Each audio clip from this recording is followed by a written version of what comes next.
Now we're into the pay-per-view. Yeah, so now we're into the pay-per-view. The first match, the curtain jerk match or the start off of the show, was actually a really good choice. It was the Usos versus the New Day for the tag team championships of SmackDown.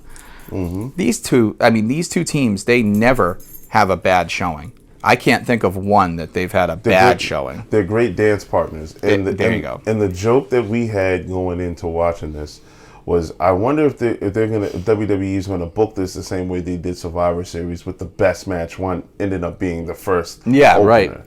And to our chagrin, well, not chagrin, to our surprise, it wasn't far off. It wasn't far off. Because now that 3 to 4 hours later, as we're going to go down the line with the whole event, but I'm thinking now, probably the best gelling match was this opener.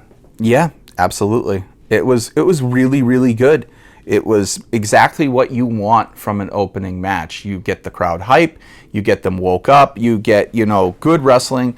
It doesn't have to be a monumental feud. I always am never a fan of putting a major marquee match on first, because you sometimes blow your load and then you have to follow it the whole show, like they did with Survivor Series with the Women's Championship. Yeah, that's one, but I can't think of anything, another show that started off like that. I'm sure there is some, but none that come to mind right now. But there are definitely some WWE ones. Like they did an Elimination Chamber once at Elimination Chamber that was like the best of the show.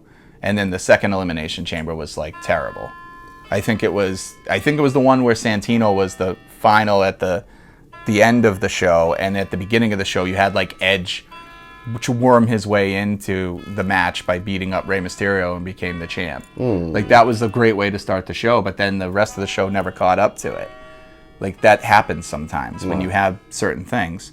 But this did exactly what it was supposed to be. It's a utility match. It goes out, you take two teams of good dance partners, let them get they're 15 minutes or so, and they're not going to disappoint. They're professionals. They always hit the mark. Yes, they do. So it was just a thing of, okay, does the New Day become...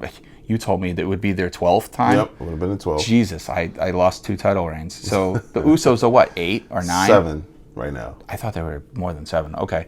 So yeah, it was just, okay, these teams have had it, over and over and over again. Who wins it?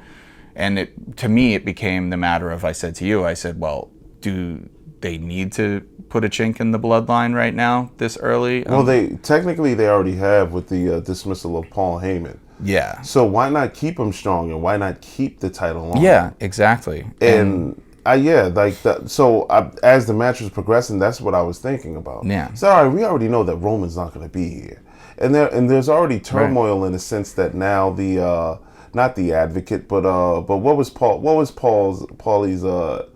title there? What did they call him? It was the Advocate. He was Brock Lesnar's Advocate. Oh, okay. The special counsel for the tribal chief. Okay. All right. Yeah. So like we already have that going on with them. So even in the shirts that they wore the bloodline. Yeah. With all 4 of them. So now 4 is now down to 3. Right. So why not keep them strong? Because when Roman does come back from COVID, by the way, we pray and hope that he gets well and he's safe and he's the one person on the roster that I said I hope doesn't catch COVID, and right. Oh, lo and behold, he did.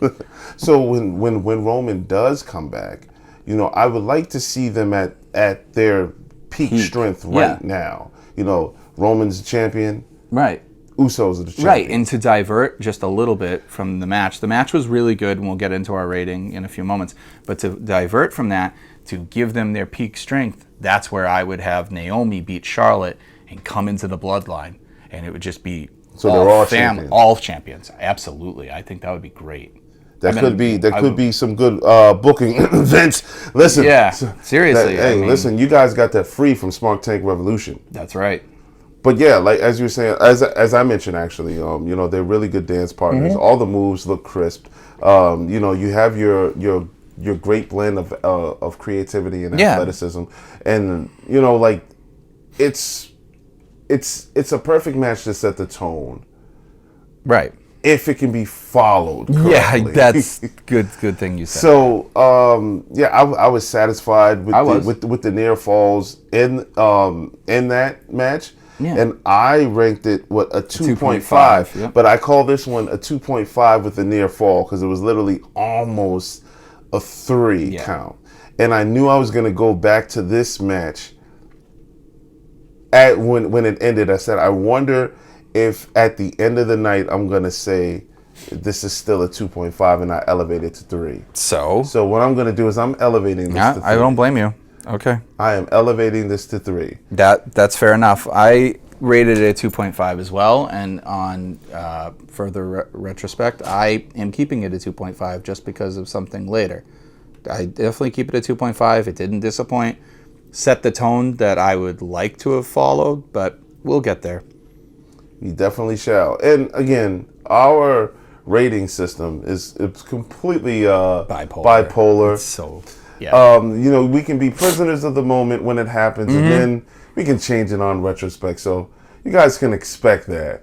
And I'm actually gonna start putting things in the leaving in the description box, like how bipolar our rating system disclaimer. Is supposed to be, because like we try to do it with wrestling terms. Disqualification is basically nothing.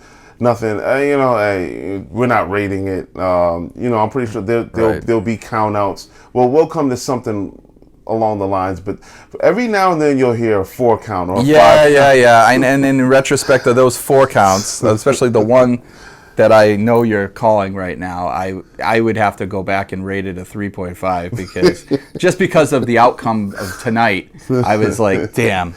Okay, so yeah, I got you.